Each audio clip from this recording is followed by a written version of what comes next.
can beat me to the 19th hole. The 19th hole. You can beat me, you can beat me to the 19th hole. The 19th hole. I'm at the 19th hole, fellowshipping with a few folks. My game was on, so I won by a few strokes. Cognac and a few totes. We gon' talk about our views and let the news post. Whether a hole in one or a triple bogey. Sit down at the round table, get to know me. Black excellence, living holy. Golf carts get driven slowly while we picking stogies. We at the clubhouse for another episode. The shoes I wear when I play, they are retros. I got reach out in Pebble Beach. Fine cigars and some leather seats, and you can let us be. You can meet me at the 19th hole, or you can beat me there. Long as you know you gon' see me there. Golf podcast for us. You can zoom in. You know where we'll. Well, we're back at the 19th hole. Once again, the round has been played. Man, we got another special guest to us. Good friend, good golf player. For me, good mentor. Dropped gems many a times for me. The doc made a house call to the 19th hole today.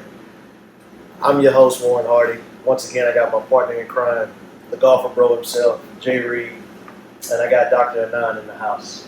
Why don't you give a formal introduction?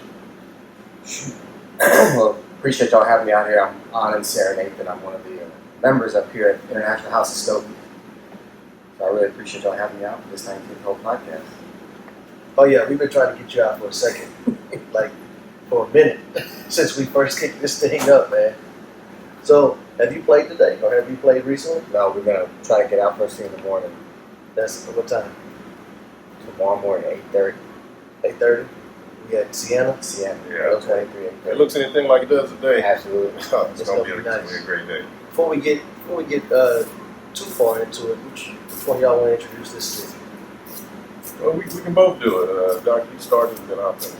So the stick chose today is called Mbambe. Yeah. Habano. It's a belly coastal made by this Indian guy out of California. So I picked up on it off of a review probably a few years ago, and it's just one of my favorite go-tos.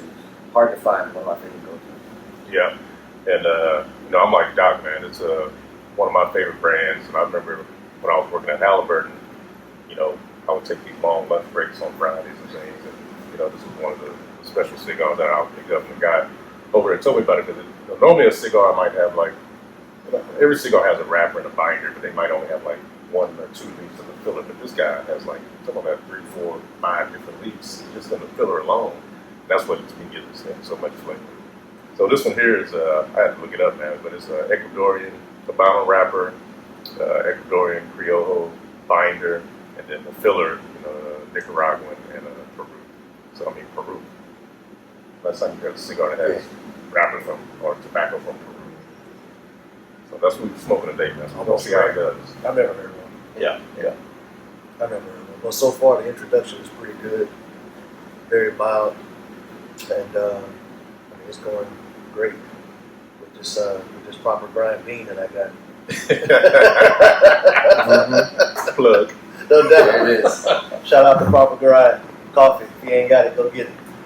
All right, man. So let's get into it, Doc. Man, so tell us. What kind of doctor are you? You're a kidney specialist. Kidney specialist. So kidney doctors take care of patients mainly with high blood pressure, diabetes, that end up with kidney disease and go on dialysis. And so when people hear the word dialysis, immediately they shy away from anything healthcare related because it's a lifestyle change, right? Yeah. Dialysis is where you are either connected to a machine that cleans your blood because your kidneys are unable to do so. You talk about the beans, we call kidneys the beans, right?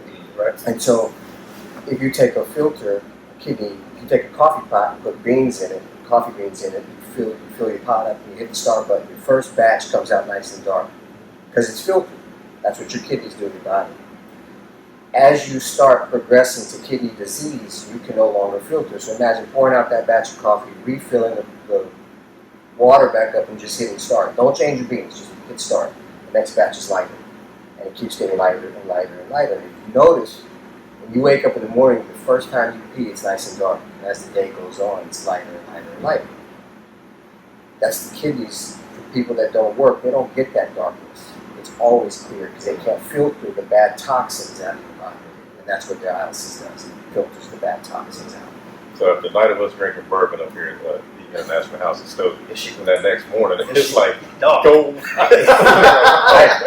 Burnt oil. Wow. Or when you eat asparagus, and it's like, oh man, what in the world? So you know something's working. That's good. I never thought about it like that. Right. And so the kidneys work the best when you're laying down. So at nighttime when you're laying and you sleep at night, in the morning you wake up, that's when they filter the most. So as you notice, as the day goes on, it gets worse. This is good info. Yeah. So what jump started you to be into medicine? My dad's a doctor. And so I grew up down the street from International House of Stogies here in Austin Park. And I remember rounding with him on the weekends. We'd go to the doctor's. I'd sit in the doctor's office while he went into the hospital rounding. But I think more so than anything else, it was more of a, when he became successful, I was 15 years old. So that's when he finally started financially being successful. And I said, and he told me, well, son, you can have this lifestyle if you work hard. Or pick whatever you want. I used to be real rebellious, so I used to argue, I'll give you this, I'll do this, or I'll pick garbage off the street and make money. All sorts of rebellion. But then I realized as I got older, if I want a good lifestyle, I got to pick a good profession. And that's what it comes down to, whether it be doctor, lawyer, engineer, whatever it may be, entrepreneur, IT was not big when we were growing up. It became big later, right? So it was more for me to say it was going to be something that I know would be stability long term. So little did I know that even during a pandemic, you'd be having a job, right? So that's how I got into medicine, because my father was solely in it, and I've got a lot of uncles that are in it too. And so family reasons gave you the mindset for going into medicine. What was while in school, why to be a kidney specialist? Okay, so my dad's a heart specialist. And I refused to go into hearts because I never saw him growing up. He was always going, working. And so it was like aversion therapy for me, right? And so I did a rotation while I was in medical school in Ohio with my uncle. He's a kidney specialist. And I remember we went in, and it was a distinct, simple case at that time. It was hypercalcemia, high levels of calcium in the blood. And my uncle sat for 45 minutes and looked at the trends of when things happen. And I was like, this is real cerebral, pretty cool. And that's how I went into it, because I was like, I like this. I like the thinking aspect, the analytics involved in it. You look at trends and you see when patients' numbers change. So like if you have a normal kidney function and all of a sudden on day 3 it drops, what happened on day 2? And then we found out that they gave him big doses of ibuprofen, or they gave him some kind of medicine that hurt the kidney. But if you didn't look at the trend, you'd have no idea. If you didn't go back and look at the day of when it happened, you'd have no idea. So it was very cerebral for me. And then there was also procedures involved, there was transplant involved, there's a lot of things that went involved. So that's how I went into it. But I was against cardiology. That's why. Otherwise, I'd have went cardiology. It would have been the easiest thing ever, just to walk into my dad's practice and take over. But I went the hard route. Started over. Now you're not involved in surgeries or anything like that. I do minor surgeries. Dialysis patients require what we call an access to get connected to the machine to clean their blood, right? And that access is an artery and a vein connected to each other. And you've probably seen it. If you've ever seen dialysis patients, you see this big bulge on their arms, because that's where they put the needles in, right? And so the needles keep going in. And so what we do in our practice at the Kidney Health Center is we go in and clean it to make it function properly, routine maintenance, to make sure that the flow is good. Because if there's any change in flow, it changes how the machine cleans your blood. So if you get a narrowing, then the machine can't clean it as well, so your numbers look worse. So it's like the purpose of dialysis is to clean your blood and remove excess fluid, because you don't urinate anymore, you don't pee. And so by doing so, when you're connected to the machine, if that fistula or graft doesn't work properly, you're not going to get a good clearance. So we go in with the needle and put balloons in and open it up and fix it. So that's part of my practice that we do. So it's minor surgery, but it's in a surgical center. So what would, it got me sparking the question now. So what would keep an individual from pain? So what happens is, as the kidneys fail, right? I mean, what's prevention against that, right? So there's no such thing. So first and foremost, what we tell everybody is you got to drink 2 liters of water a day. You have to. Y'all heard it. Whether again, there's a caveat to it. So if you have heart failure, or if you have other conditions that don't allow you to, then you can. But assuming you have no other issues, 2 liters of water a day. Well, number one, it'll prevent stone formation, because you hear a lot of people that have kidney stone, which in general, that's like for men, that's like passing a baby. Right? It's crazy. And so 2 liters of water just keeps everything flush. But, we talk about it up here a lot. We joke, they're like, oh, Doc, by drinking the bourbons and all this, I'm going to come see you for my kidneys. No, because the kidneys love liquid. I don't care what liquid it is. They love liquid. Now, the liver don't like the liquid. Right? The liver hurts when you drink too much liquid. The kidneys don't. Say that again. The liver hurts. You end up with, and you've heard this. You've heard people say they've got alcoholic cirrhosis. That's the liver failing because of liquid. Cirrhosis of the liver. Cirrhosis of the liver. Not the kidney. No. Kidney's fine. But 2 liters of water. I don't care if you drink 2 liters of liquid. Make sure you drink 2 liters of water on top of that. Wow. 2 liters. 2 liters of water. You heard it straight from the doctor. Man, I want to take it a little bit step further. African Americans. What are you seeing as probably top 2, top 3? I guess issues.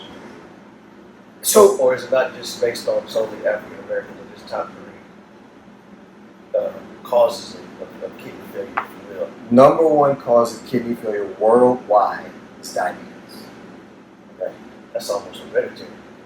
Well, it's diet and hereditary. Right? With the McDonald's, Burger King, and Taco Bell on every corner, and home cooked meals a thing of the past. Right. It's easy. When you can get 2 Whoppers, 2 fries, and 2 drinks for $5, why would you cook at home? Right? Yeah. I don't know about you guys, but I didn't grow up like that. I didn't either. But we didn't. But the point is that he's making now. Convenience. Yeah, convenience. I get it. Yeah. It's just now. home cooked meals are a thing of the past. Right? Our parents, probably our moms, cooked a lot at home. Absolutely. Yeah. And I think there's a few of us, of course, that generally we all do cook more than the average person. But when you're working, there's no such thing as a 9 to 5 anymore, right? So when you're working 12, 14-hour days, both husband and wife at home are working, or both male and female in the house are working, you don't have time to cook that gourmet meal. It's easier to stop at Burger King on the way home, McDonald's on the way home, or something. Do that for the kids. The kids love it. You may hate it. The kids love it. But if you think about the amount of salt that's in fast food, so diabetes number 1, salt number 2. And between the age of 40 and 59, 45 to 55% of African Americans have high blood pressure. How much? 45 to 55% of all African Americans have high blood pressure between the age of 40 and 59. No, that's more than half. Yeah. 4.9 million African Americans will have high blood pressure by the age of 50. And by the age of 55, the statistics show, the latest statistics show 75% by the age of 55. Oh, yeah. I would say half the guys that are members here at our studies are probably on some type of high blood pressure medication or some type of diet to lower their blood pressure. Right. But I agree. Especially even in my family, I know for a fact. Man, that's astonishing. It is. And the reason, I'm not shocked, right, that the number's high. But you're talking, that's 50%. Yeah. It's out of 10 males, that's 5 or maybe 6 versus that's going to have high blood pressure. the non-Hispanic white community, which is 35%. So why isn't it? Diet. If you take, so we live in the South, right? If you take soul food, prime example, food from soul food, Louisiana Southern Comfort Food, Tony Chastray, Slappy Mama, people use it like, instead of a tablespoon, they just open the thing and yeah, exactly, right. And so, and take it from guys like, so Jay Reed will go on on very healthy diets like months at a time, right? And then he'll come back and he'll go eat something that he ordered, and he'll be like, oh, that's salt, right? Absolutely. Right, because you're so used to eating non-salt. Yeah, for a couple times. Yeah. Right, and I think I used to make bets when I came to practice. The goal for controlling blood pressure is salt intake. They say to drop it to less than 2 grams. So if you read labels, that's 2,000 milligrams, right? 2 grams. It's hard. The average person eats 8 to 10 grams of salt a day. So you're trying to cut it to 2. If I tell you 2, Warren, and you do 4, I'm happy. Because you're used to 9 and 10. So if you can, I tell you 2, you're not going to get to 2, but you make it to 4. Which is very doable. You can get to 2, you win it, right? So those are the 2 main factors that we have, that we see with patients, especially African Americans, going on to kidney disease, because it hurts the kidney at that point. The long-standing high blood pressure, the long-standing high sugar levels. I mean, I know this is a good show for us. A little different, good, Absolutely. in a way. So, I mean, so like my grandparents, I mean, yeah, they had probably had high blood pressure, everything, and they were eating soul food, but still, man, they were living till, What did they do for a living, if you don't mind me asking? oh man, they were, my one grandfather was, he was in ranching, Yeah. cattle ranching. So they grew almost everything. Right. All protein was in the backyard. Yeah. Just go kill it, Yeah. have it slaughtered. Mm-hmm. 9 times out of 10, all vegetables Yeah. were grown. Yeah. But that's the key, what you just said. Right? Absolutely. And so, like, my grandfather was literally working Right. physical labor Absolutely. every day. So he had what they call it old man strength. Right. But Yeah. he was out there getting it every And day. he sweat out his salt. Yeah, there you go. He sweat out his salt, and he's not eating what we're eating from all these grocery stores, Right. which are infused with every antibiotic or something of no demand. Grandmother cooked the breakfast, lunch, dinner Yeah. every day. There And it is. he lived till how old? Man, he was, I want to say, late 80s. Okay. So there's a big genetic component to it, too. Passed away because of an accident, but still, Mhm. I mean, even then, he was still in top physical shape. You know what I mean? So, yeah, I get it. What are we doing now? We sitting on our asses. Yeah. Exactly. Man. Yeah, so man, this is interesting. I'm still shocked at greater than 50%. And another part of that is like, even if somebody, some of the normal males, right? You take those 10 males that you mentioned. How many of those guys actually go on these yearly checkups? Correct. Or how many of those guys actually have somebody who can influence, them into going to get a checkup? To giving the people this knowledge that doctors breaking down on us. I don't recall any male in my family going to get physicals and things and checked up until it was too late. But thankfully for me, I had friends and had a wife who was in the military and other people who influenced me to get physicals. So it wasn't anything that was new to me. But prior generations, So my mom used to always tell me, right? I mean, if you know better, you do better. absolutely. So You don't know what you don't know. you don't know what you don't know. So if you're not going to get checkups, you don't have the resources that we have here at our stuff. Right. You don't know. Yeah. And some people even just stubborn. They know, Well, and they still say that's the no. flip side of the coin, right? So I'll give you a simple example. It's a good stigma. Yeah, absolutely. So I'll give you a simple example.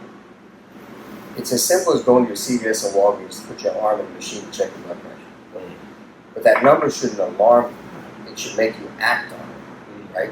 But instead, the mindset of humanity is, I'll be fine. I'll be fine. I'll walk away. I'll be all right, right? And then there's a whole big group of individuals that pay for insurance on a monthly basis and don't use it. Why are you paying for something in vain and don't use it, right? You're not going to buy a car and just let it sit in the garage. You're going to drive it. Yeah. You're paying for the insurance, go get your yearly checkups. And then follow up as necessary with the physicians, right? I was telling Jay Reed, and I think I told you this too, I want to do just a simple blood pressure and checkup here at the International House Study, right? At iStudies. I want to set up one morning where we advertise it, we bring people in, members especially, to come in, just to get a blood pressure check and a sugar check. So they come in the morning, so they're fasting, right? Don't let them eat after midnight. All we do is with the glucometer and a blood pressure, and I bring 2 or 3 nurses and medical assistants in here and just line it up and just do it one day. I love it. 19 cold health checks. Yeah. Yeah, that's it. And it's free of charge. Nothing like, we're not trying to do anything, but just let people be aware that, hey man, let's go get checked out. It's just that. I like it. I like it. How's the stick smoking? Oh man, this is absolutely one of the little slight pepper, a little bit of maybe cocoa or chocolate or something dark in there. I don't really taste like the leather or the earth, but it's almost like the cocoa without the sugar. Right. You know, I mean, it's good. Man. You know, get the extra aroma, not cigar. Yeah. But it's just all, man. I love it about it. Love it. One of my favorites. Yeah. So we're going to the IPCPR this year in Bombay. I hate those days. Man, so switching gears, you played. I know you played golf. I played with you several times, but you played tennis growing up, right? I did. How has that helped the golf game? How has it helped you transition to the game of golf?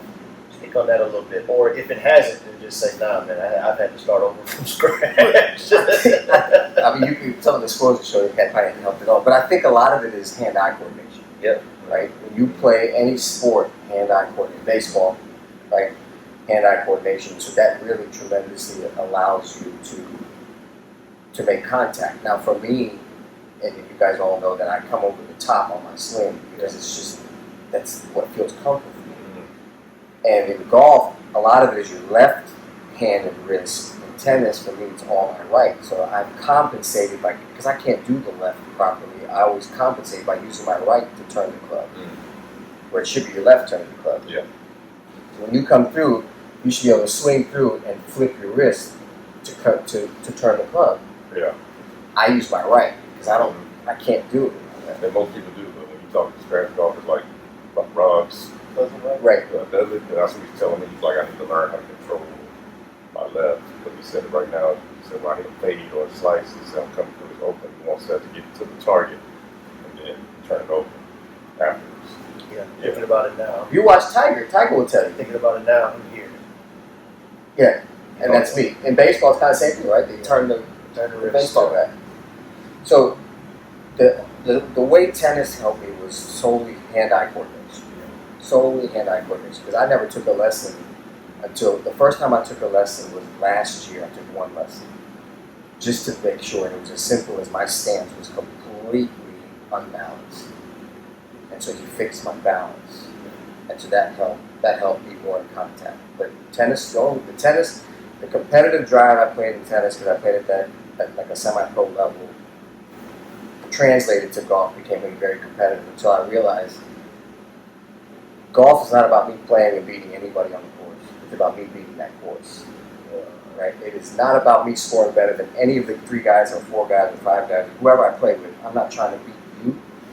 I'm trying to beat what I did last week or yesterday. Absolutely.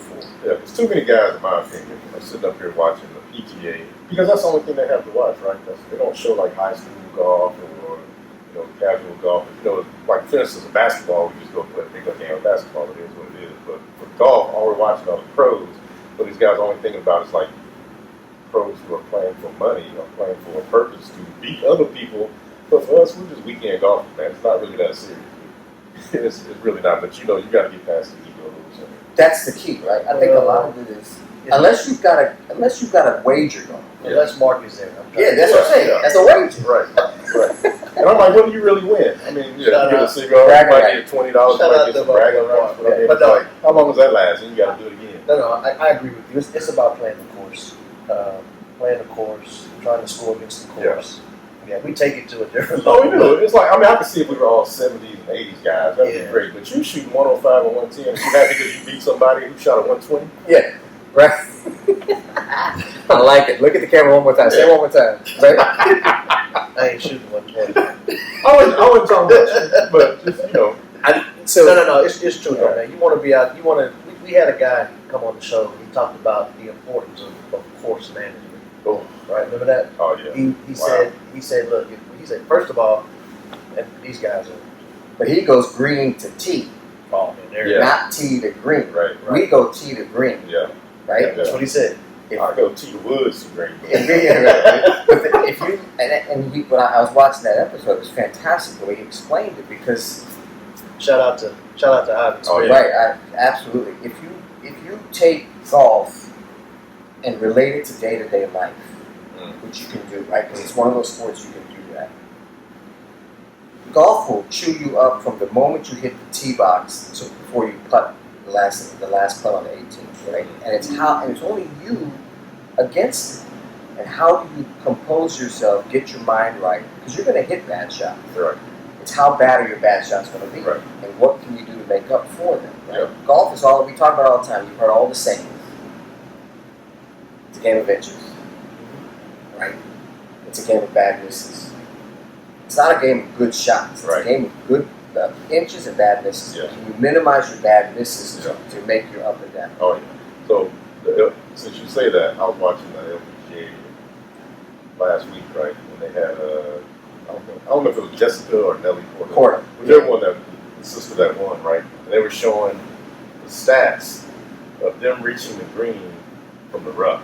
And she was leading. And other people who were in the top 5 were also leading. So it wasn't about the people who were in the fairway reaching the green. Those people who were in trouble and still getting on the green in regulation. I mean, it's so much important, but all we think about, we don't hit the fairway, and now we mad. Yeah, but you know what? It's funny you say that, because a lot of us, like, some of us hit a bad drive. Mm-hmm. It's like that second shot is always money. Oh, yeah. So it's the recovery. Yeah. I know some people in our group that they're okay coming off the tee, but man, that second shot is like God damn. Yeah. Right back into play. Right. To where it's, chip on or whatever the case may be, part 5, you're back making it. So I agree. You're talking about coming from the rough. Yeah. I mean, I know we went to Alabama the first time, and Doc was the only one that was really playing well. Zebo, one of our guys here that I saw that played with us, he said, just focus on getting on in 3. Focus on getting the bogey. Get on in 3, 2-putt, that's your bogey. You get 16, 15 bogeys, a couple pars, you still gonna shoot the 90s, and that just changed everything. Mindset. Yeah. Mindset, right? Mindset. Yeah. It's mindset. That's 95%. Right. Me read those. Oh, yeah. And I think what I've recognized with our group of people that we play with here is, I saw one of y'all shows. So I got a simulator put in, correct? And so for me, the simulator's purpose was to keep hitting balls, but to see what my carry distance is. Yeah. Because I was so far off on distances just because of a number of a club. Yeah. Oh, my 7-iron should be 150 yards.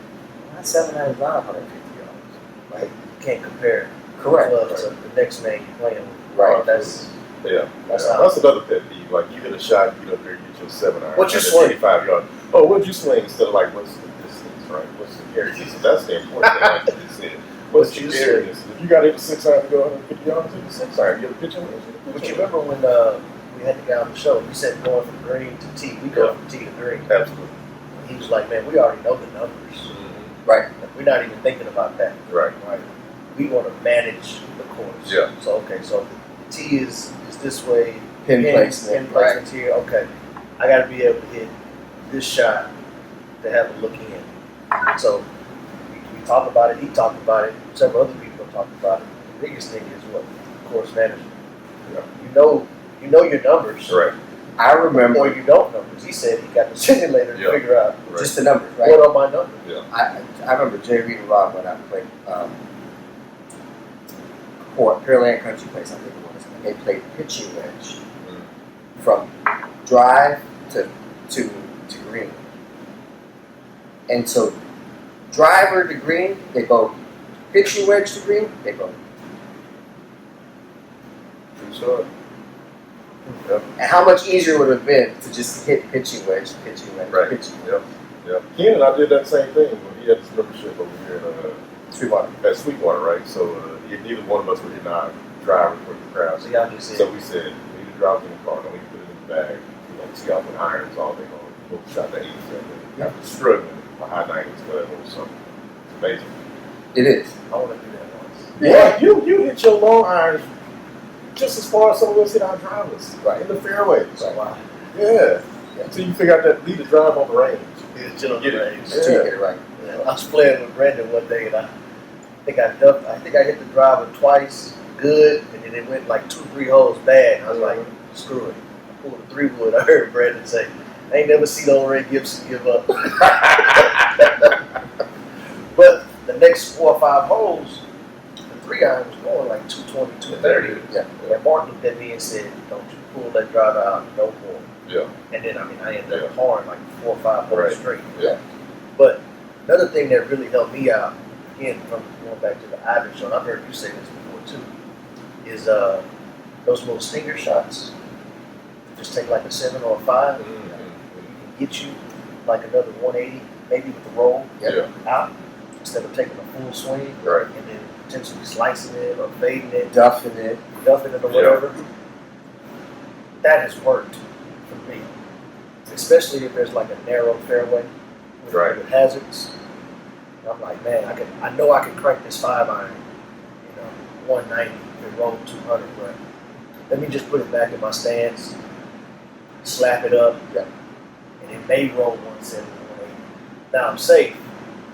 I haven't cost a stroke or a penalty. I can chip up still, and if the putter works, 2-putt for both. Whatever. That's it. Like you said, on 3, 2-putt. But he said the ground. But he said in that episode, the ground is your friend. Right. So I was like, okay. Yeah. Like the scratch golfer, I know the guy does it, man. He doesn't hit the ball very high. He might get them stings all day long, but he's fairways and right around it. Yeah. Shouldn't play. Yeah. So would you put the simulator in? Definitely, you see improvement in your game. Or? So what's sad is I don't see the improvement the way I want to see it, but I definitely feel more comfortable standing over balls, right? And I know because I'm an over-the-top guy, my shot shape is a fade. It's a left-to-right shot. I'm not going to change that. I can't change that. But the distances have helped, and like in anything, when I use it 3 times a week, that weekend I'm shooting a low 80s, mid 80s round, right? When I don't use it, I'm going to shoot the low 90s, mid 90s round. Like in anything, it's practice. If you practice it, but I just want to get comfortable with the swing pattern and just making good contact. And the good thing about the simulator for me was it shows your angle of when that club head hits the ball. Is it negative or is it positive or even? The closer I am to zero center, but you hear it. You all have been there. You've heard it. When you've tagged it properly, you hear it. Right. And you know right away. And then you look, you're just waiting, you're watching the little path go on the screen. You're like, wow. Yeah. Part 2 of Doc's going to be on the golf course. Part 2 of that will be on that. Absolutely. So that's where it helped. Again, with this pandemic and knowing that this is what I truly enjoy doing, I figured, let me do my investment now. Let me get the investment out the way. Because it's an investment. And you can spend anywhere from $500 to $15,000 on a simulator. Depends on what your budget is and where you are in your home or if it's in your backyard. Mine's in my garage because we don't park in the garage, so I'm able to put it in the garage and swing away. But you got to make sure you swing away. Yeah. So what are you playing with? What's in the bag? So in the bag right now are M6s from 4 through approach wedge, TaylorMade. I've got a TaylorMade M1 driver. I've got a TaylorMade M4 3 hybrid. And now I just got the Costco Kirkland wedges, the 52, 56, and 60. You're the second person I know this week that's transferring to Kirkland. Yeah, so a buddy of mine who's a pharmaceutical rep also, like Rob, is played with this Kirkland putter. One day we went out. And I kept thinking of Scotty Cameron. Yeah. And then he showed it, he's like, oh, it's Kirkland. $120, $130. Rob putted it, was like, this is fantastic. Went and bought it. And we bought it. Just now, recently. But I guess, all these club manufacturers are coming from somewhere. Right. Yeah. Right? Kind of like cigars. Like I found this out from Jerry. Placencia's factory produces not just Placencia, all these others. Yeah. So they're coming from somewhere. Right. Absolutely. I want to buy this. Oh, fantastic, right? Yeah. I'm getting the notes of leather now. It's definitely changed. It's changed on me too, and it's good. We've had some cigars on here that we've smoked throughout the show repeatedly. It's just like, damn, it's a good stick. Right. We've had some where it's been. Let me get back to the conversation. Reed know what I'm talking about. But this one's definitely good, man. I mean, I think I've puffed this much on the show in a minute. Right. So it's good, man. So just going back to before we wrap up, what can we going back to the medicine portion real quick before we tap out. So you said 2 liters of water. Right. Diet, Minimize your salt. minimize salt. What else? Exercise. Absolutely, exercise. At our age, when you start reaching 40 plus, 80%, 85% is diet. 20% is your exercise. You definitely need it. The 85% is your diet. If you can cut back on your salt intake and your fat intake, that's the key. And you got to keep your water intake up. Again, the caveat, the asterisk is if you have heart failure or other reasons why you can't drink 2 liters, then you can't. Right? So if your heart's not functioning well, if you drink 2 liters, you'll back up and you'll start swelling all over. So you can't. But for those people that don't have that issue, which is most of us in here, drink the 2 liters. Again, I don't care if you drink the sodas on top of that, the teas, the coffees, because I'm a big coffee guy, 19-hole podcast guy now, and now on Proper Guy Coffee all the time, right? So this is what we do at home. You drink a lot of coffee, but I also drink a lot of water. Yeah. You'll see us on the course, you're not drinking water. We're on the course playing 18 holes, not having to pee once throughout the course. Yeah. In 98 degree weather. Yeah. I told my wife that the other day. I was like, I had 2 Gatorade heats. I didn't have any water, and I didn't have to pee the whole round. Yeah. It's like, that's a problem. Yeah. So healthy wise is keep up your water intake, watch your diet, get your exercise in, and get your check out tomorrow with 2 liters of water. Oh, easy. Or Gatorade or something, easy. Yeah. And get your checkups. Pay for your insurance, and if you're not paying for insurances, there's so many ways. Just go to the local CVS and Walgreens, buy you a cuff at home if you can to keep your blood pressure checked. When you talk about the statistic of 55%, up to 75% at the age of 55 for African Americans are going to have high blood pressure. You know, I lost a brother. You guys know that I lost a brother that I called a brother 4 months ago from high blood pressure at 52 years young, because they refused to take blood pressure medicines. They refused to be on pills. It's as simple as that. The genetic component of it is you can't. If your genetics are where you're going to have high blood pressure, there's nothing you can do from a diet, exercise perspective that will put it normal. It'll be better. You need pills. Now, before we jump out of here, I see you ripping the Bogies and Stogies logo. Tell us a little bit about that. So I think I joined the Ice Stogies probably about coming up on 6 years now. Okay. And so I met Jay Reed and Ken and a bunch of the guys up here. And Jay Reed always played golf, and Ken was just starting. So we all went out and played one day. And we started making it a habit of playing on weekends, right? And then we decided we need to come up with, they've already done a golf trip, and so I'm joining their golf trip for the first time. We're doing Alabama. We're like, we need to come up with a logo, shirts, and so on and so forth. Call ourselves a group so that the groups can go out and get discounted rates as a group, right?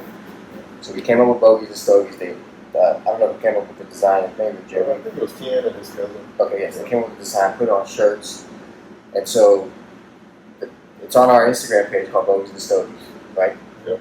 And so we just try to post different places we go play, trips, any local things that we do. Just take pictures, put it on that page. It's kind of like just to get people to see what we're doing, just like we're doing here with the 19th hole, right? In the podcast system of the world now. To show that Ice Stogies has a group of people that go out as a camaraderie, playing tournaments now. Yep. As you can see, we're wearing golf and grow, right? Yep. And so those are the things that's where Bogies and Stogies came from. Everybody supports. I love that. Now, you have another logo. Right. So during this pandemic, Jay Reed was talking about he wanted to set up his own line. When he drew it, I was like, I really want to have my own line, not for sale, just for me, right? And if you walk into my house, I've got Buddha statues everywhere because for some reason Buddha just gives me some kind of peace, right? Just the statue itself, some serenity and peace. So I came up with this logo of Buddha holding a golf ball with his hand underneath. And so that's what I wear. So I either wear Golfer Bro or my logo. And all the Nikes and Adidas and all that, from a shirt and hat perspective, no more buying. I'll only buy Golfer Bro. I've already made mine, I'll only buy Golfer Bro. Because it's supporting a good friend of mine, and it's a business that I saw him just take off with, and that's the amount of support. And why give support to all these other people when you've got a great quality product here? And it's classy looking. I mean, look at that hat, right? I have that one. Yeah, this is one of his first. Yeah. I got Sure. that one. And he's changed, and he's evolved so much because he gets all the newer products to make Oh, every he's hat. involved like a mother.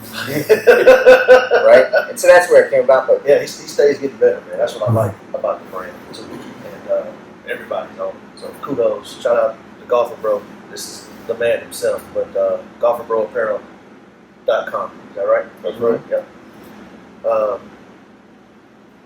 And soon we'll have 19 hole apparel too. So absolutely. You got one right there. it's getting better. It's Yeah. getting better. Man, great conversation as always. Great stick. Reed, you got anything else? So I'm good. Doc, you good? Couldn't ask for anything better. I'm ready for part 2. I'm ready. Yeah, I'm ready.